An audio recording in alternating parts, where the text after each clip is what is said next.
നമസ്കാരം. കാത്തിരുന്ന പാലക്കാട്, ചേലക്കര, വയനാട് ഉപതെരഞ്ഞെടുപ്പ് ഫലങ്ങൾ പുറത്തു വന്നപ്പോൾ സിറ്റിംഗ് സീറ്റുകൾ LDFും UDFും നിലനിർത്തുന്ന കാഴ്ചയാണ് കണ്ടത്. പാലക്കാട് രാഹുൽ മാങ്കൂട്ടത്തിന് ലഭിച്ചത് ചരിത്ര ഭൂരിപക്ഷം. ചേലക്കരയിൽ 2016 നേടിയതിനേക്കാൾ ഭൂരിപക്ഷം UR പ്രദീപിന് നേടാൻ കഴിഞ്ഞപ്പോൾ ഭരണവിരുദ്ധ വികാരം തള്ളുകയാണ് LDF. BJPക്കാകട്ടെ ഈ ഉപതെരഞ്ഞെടുപ്പ് ഫലം തിരിച്ചടിയുടേതായി. പാലക്കാട്ടെ BJP കോട്ടകളിൽ UDFിന്റെ കടന്നുകയറ്റം കണ്ടു. 7000 വോട്ടുകൾ നഗരസഭയിൽ മാത്രം BJPക്ക് നഷ്ടമായി. വർഗീയ ശക്തികളുടെ വിജയം എന്നാണ് പാലക്കാട്ടെ UDF വിജയത്തെ CPIM വിലയിരുത്തുന്നത്. വയനാട്ടിൽ LDFിന് വൻ തിരിച്ചടി നേരിട്ടതും ഈ ഉപതെരഞ്ഞെടുപ്പ് ഫലത്തെ ശ്രദ്ധേയമാക്കുന്നു. എന്നാൽ മഹാരാഷ്ട്രയിൽ മഹായുതി സഖ്യം വൻ വിജയം നേടി അധികാര തുടർച്ച നേടുമ്പോൾ ജാർഖണ്ഡിൽ ഇന്ത്യ സഖ്യത്തിന് അധികാര തുടർച്ച. വിശദമായ വിശകലനത്തിലേക്ക് പ്രേക്ഷകർക്ക് സ്വാഗതം.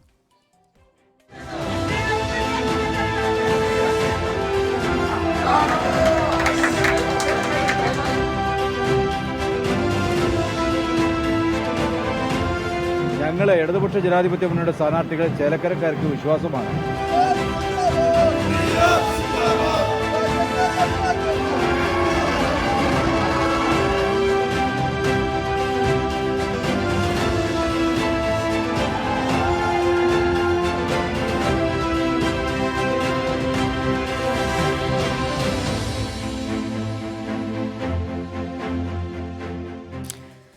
ചർച്ചയിൽ ശ്രീ VT ബൽറാം, കോൺഗ്രസ് പ്രതിനിധി, VPP മുസ്തഫ, CPIM പ്രതിനിധി, A സജീവൻ, രാഷ്ട്രീയ നിരീക്ഷകൻ, ഉല്ലാസ് ബാബു, BJP പ്രതിനിധി എന്നിവർ.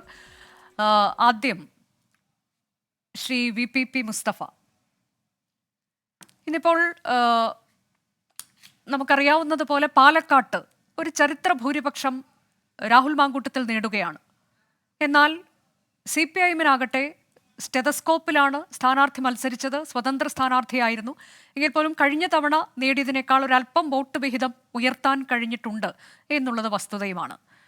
പക്ഷേ സ്ഥാനാർത്ഥി ചില അവകാശവാദങ്ങൾ നേരത്തെ ഉന്നയിച്ചിരുന്നു, അതിലേക്ക് എത്താൻ കഴിഞ്ഞില്ല. പാർട്ടി ചില അവകാശവാദങ്ങൾ ഉന്നയിച്ചിരുന്നു. 46,000 വോട്ട് എന്നൊരു കണക്ക് പാർട്ടി മുന്നോട്ട് വച്ചിരുന്നു, അതിലേക്കും എത്താൻ കഴിഞ്ഞില്ല.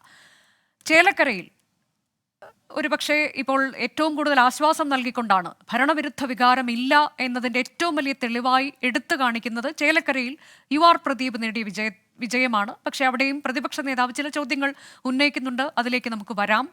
വയനാട്ടിലാകട്ടെ വലിയ കുറവ് ഉണ്ടായിട്ടുണ്ട് എന്നുള്ളതാണത്. അതിനെന്താണ് മറുപടി എന്നുള്ളത് അറിയില്ല. ഈ പോളിംഗ് ശതമാനത്തിൽ 8% കുറവ് എന്നത് LDF വോട്ടുകളിലാണ് എന്നത് തുടക്കം മുതൽ UDF പറയുന്നുണ്ടായിരുന്നു. അപ്പോഴൊക്കെ അത് LDF തള്ളുമ്പോഴും ഇന്നിപ്പോൾ വന്നിരിക്കുന്ന ചില കണക്കുകൾ പരിശോധിക്കുമ്പോൾ എന്താണ് സംഭവിച്ചത് എന്നതിൻ്റെ വിലയിരുത്തലുകളിലേക്ക് LDF കടക്കേണ്ടതുണ്ട്. എങ്ങനെയാണ് ഈ വിജയത്തെ, ഈ തിരിച്ചടിയെ നോക്കിക്കാണുന്നത്? ഈ തെരഞ്ഞെടുപ്പിൽ ഇടതുപക്ഷത്തിന് വയനാട്ടിലുണ്ടായ വോട്ട് കുറവ് പ്രത്യേകം പരിശോധിക്കപ്പെടേണ്ടതാണ്. എന്നാൽ ഓരോ തെരഞ്ഞെടുപ്പിലും ഓരോ പ്രവണതയാണ് ഉണ്ടാവുക. എല്ലാ തെരഞ്ഞെടുപ്പുകളിലും ഒരു പ്രവണതയല്ല. ഓരോ തെരഞ്ഞെടുപ്പും നടക്കുന്ന സന്ദർഭത്തിലെ രാഷ്ട്രീയമായ സാഹചര്യങ്ങളാണ് മൂർത്തമായി ആ തെരഞ്ഞെടുപ്പിലെ വിധിയെഴുത്തിനെ സ്വാധീനിക്കുക. ഇപ്പോൾ ഏതാനും മാസങ്ങൾക്ക് മുമ്പാണ് ലോക്സഭാ തെരഞ്ഞെടുപ്പ് നടന്നത്. ലോക്സഭാ തെരഞ്ഞെടുപ്പ് ദേശീയ രാഷ്ട്രീയമാണ് ഏറ്റവും ഗൗരവമായിട്ട് ചർച്ച ചെയ്തത്. പ്രത്യേകിച്ച് കേരളം പോലെ മതനിരപേക്ഷതയ്ക്ക് വലിയ സ്വാധീനമുള്ള ഒരു സംസ്ഥാനത്ത് ദേശീയ തലത്തിൽ BJPയും മോഡി ഭരണവും ഉയർത്തുന്ന ഫാഷിസ്റ്റ് ഭീഷണിക്കെതിരായിട്ടുള്ള ഒരു വലിയ വിധിയെടുത്ത് രാഷ്ട്രീയമായിട്ടുള്ള ആ സ്വാധീനം വലിയ നിലയിൽ UDFന് സഹായകരമായിട്ടുണ്ട്. അപ്പോഴും ഞങ്ങൾ പറഞ്ഞു, ഈ തിരിച്ചടിയിൽ ദേശീയ രാഷ്ട്രീയത്തിലെ ഈ സാഹചര്യം UDFന് അനുകൂലമായിട്ടുണ്ടെങ്കിലും കേരളത്തിൽ ഇടതുപക്ഷത്തിന് പ്രതീക്ഷിച്ച വിജയം എന്തുകൊണ്ട് നേടാൻ കഴിഞ്ഞില്ല, ഞങ്ങൾ പരിശോധിച്ച് കഴിഞ്ഞ 4-5 മാസത്തിനിടയിൽ ഞങ്ങൾ ആവശ്യമായ തിരുത്തലുകൾ വരുത്തി.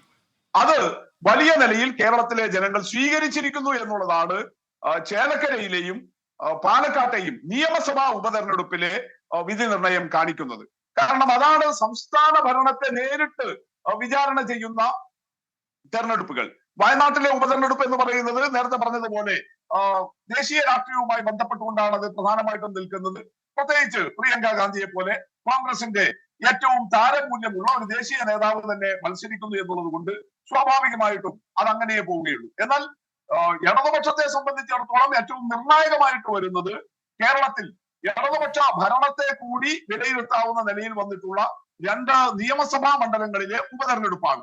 ആ 2 മണ്ഡലങ്ങളിലും വലിയ നിലയിൽ ഈ എല്ലാ മാർക്സിസ്റ്റ് വിരുദ്ധരുടെയും ഒരു വലിയ നിലയിലുള്ള പ്രചണ്ഡമായ പ്രചരണത്തെ അതിജീവിച്ച് മുന്നോട്ട് വരാൻ വേണ്ടി കഴിഞ്ഞു എന്നുള്ളത് ഏറ്റവും ശുഭോദർക്കമായ കാര്യമാണ്.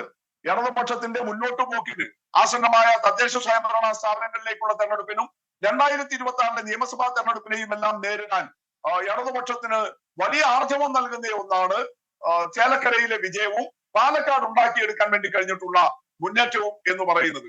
ഈ പക്ഷേ ശ്രീ വി പി മുസ്തഫ, ഞാൻ ഒന്ന് ഇടപെടുകയാണ്. അതായത് 2021 നടന്ന തെരഞ്ഞെടുപ്പിൽ, നിയമസഭാ തെരഞ്ഞെടുപ്പിൽ ചേലക്കരയിൽ 39,000 ശിഷ്ടം ഭൂരിപക്ഷമാണ് കെ രാധാകൃഷ്ണൻ അദ്ദേഹം നേടിയതെന്ന് നമുക്കറിയാം.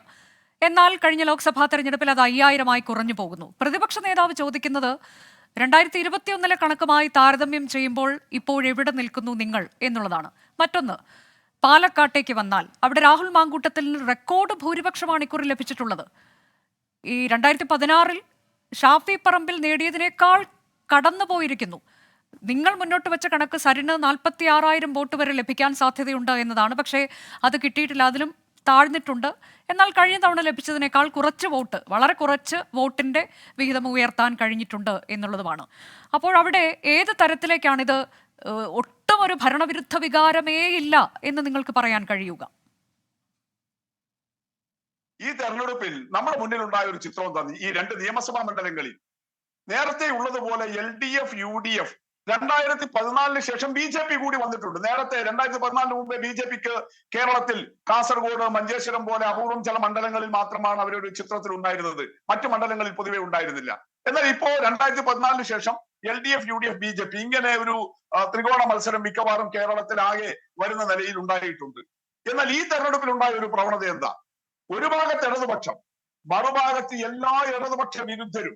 അപ്പൊ LDF UDF BJP എന്ന് പറയുന്ന ത്രികോണത്തിനു പകരം LDF-നെതിരായിട്ടുള്ള പ്രചരണത്തിന്റെ ഒരു കുന്തമുന അങ്ങനെയായിരുന്നല്ലോ. ഇടതുപക്ഷത്തിനെതിരെ, LDF സർക്കാരിനെതിരെ, അതിന്റെ തലവനായിട്ടുള്ള മുഖ്യമന്ത്രിക്കെതിരെ വ്യക്തിപരമായിട്ടുള്ള ആക്ഷേപങ്ങൾ അങ്ങനെ ടാർഗറ്റ് ചെയ്തു, പിണറായിയെ ടാർഗറ്റ് ചെയ്തുകൊണ്ടൊക്കെയുള്ള പ്രചരണ തന്ത്രങ്ങളാണല്ലോ ഇവരെല്ലാം കൂടി പയറ്റിയിട്ടുള്ളത്. അവിടെയാണ് ഈ പറഞ്ഞ ഇടതുപക്ഷത്തിന്റെ രീതി. അതില് വോട്ടിന്റെ നില, ഇപ്പൊ 2021 വോട്ടിന്റെ നില എടുക്കുന്നുണ്ടെങ്കിൽ അതിന് മുന്നിലുള്ള തെരഞ്ഞെടുപ്പുകളിലോ അപ്പോഴും കെ രാധാകൃഷ്ണൻ 96 മുതൽ കെ രാധാകൃഷ്ണൻ ആ മണ്ഡലത്തിൽ പലപ്പോഴും മത്സരിക്കുകയും ജയിക്കുകയും ചെയ്തിട്ടുണ്ട്. അന്നുള്ള വോട്ടുകളെക്കാളെല്ലാം വലിയ വോട്ടല്ലേ അദ്ദേഹം 2021 നേടിയത്. അത് ചേലക്കരയിൽ മാത്രമാണ് ഉണ്ടായിട്ടുള്ളത്. 2021 കേരളത്തിലാകെ ഒരു ഇടതുപക്ഷ തരംഗം വന്നപ്പോൾ എല്ലാ മണ്ഡലങ്ങളിലും, മിക്കവാറും ഇടതുപക്ഷം ജയിച്ച എല്ലാ മണ്ഡലങ്ങളിലും വലിയ നിലയിലുള്ള മുന്നേറ്റം ഉണ്ടായിട്ടുണ്ട്. എന്നാൽ പാലക്കാട് തന്നെ നിങ്ങൾ നോക്കൂ, അതിനു മുമ്പേയുള്ള തെരഞ്ഞെടുപ്പുകളിൽ 2016 2011 ഒക്കെ ജയിച്ചപ്പോൾ കിട്ടിയ ഭൂരിപക്ഷം 2021 ഷാഫി പറമ്പിലിന് അവിടെ കിട്ടിയിരുന്നോ? ഇടതുപക്ഷത്തിന്റെ ഒരു തരംഗം ഉണ്ടായപ്പോൾ ഷാഫിയുടെ ഭൂരിപക്ഷത്തെയും അവിടെ മെട്രോമാൻ BJPയുടെ സ്ഥാനാർത്ഥിയായിട്ട് വന്നപ്പോൾ അദ്ദേഹം പിടിച്ച വോട്ടുകളുമെല്ലാം സ്വാധീനിച്ചിട്ട്, അതുകൊണ്ട് ഏതെങ്കിലും ഒരു തെരഞ്ഞെടുപ്പിൽ കിട്ടിയ വോട്ട് എല്ലാ തെരഞ്ഞെടുപ്പിലും കിട്ടിക്കൊള്ളണം എന്ന് പറയുന്നതില്ല. ഞാൻ നേരത്തെ പറഞ്ഞതുപോലെ അതത് തെരഞ്ഞെടുപ്പ് സന്ദർഭത്തിലെ രാഷ്ട്രീയ സാഹചര്യങ്ങൾ കിട്ടും. ഇനിയിപ്പോ ചേലക്കര നിങ്ങൾ ഇപ്പൊ പറയുന്നത് പോലെ ഇടതുപക്ഷത്തിന്റെ വലിയ സ്വാധീന കേന്ദ്രമാണ്. 96 മുതൽ ഞങ്ങൾ തന്നെയാണ് ജയിച്ചു വരുന്നത്. എന്നാൽ 96 മുമ്പോ KK ബാലകൃഷ്ണനും MA കുട്ടപ്പനും MP താമിയും ഉൾപ്പെടെയുള്ള കോൺഗ്രസിന്റെ വലിയ നേതാക്കൾ ജയിച്ചു വന്ന അവരുടെ കുത്തകയായിരുന്ന മണ്ഡലമല്ലേ 96 മുമ്പ് ചേലക്കര മണ്ഡലം എന്ന് പറയുന്നത്. അതിനു മുമ്പ് ഇടതുപക്ഷം ആകെ ഒരു തവണ CK ചക്രപാണി മാത്രമാണ് ചേലക്കരയിൽ ജയിച്ചിട്ടുള്ളത്.